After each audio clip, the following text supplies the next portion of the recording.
Yo, what's up guys? Ako na naman ang nasa screen nyo. Huwag sana kayo magsawa. Bago ako mag-start, share mo muna. Charis! Today, meron tayong monthly reporting meeting sa isang client natin from Jerry Creatives.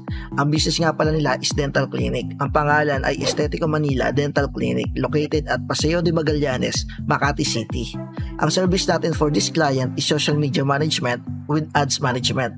So basically, ang trabaho natin sa kanila is content creation, kasama dito ang graphic design, video editing, ads management, and monthly reporting. Pakinggan nyo guys kung paano kami pinakilig ng client sa unang buwan namin. Kung may feedback ka ba madam sa ano natin, sa kamusta naman yung ano natin, yung social media? Yung reporting natin okay, maganda, mataas talaga yung ano niya, yung reach. Actually nagulat din ako, yun yung itatanong ko kanina pero na-discuss ko naman na yung dun sa shares. Sabi ba, ang dami ng shares. Yun nga itatanong ko, paano nagkakaroon ng maraming shares? Yun na-mention mo din naman kanina. So that's good.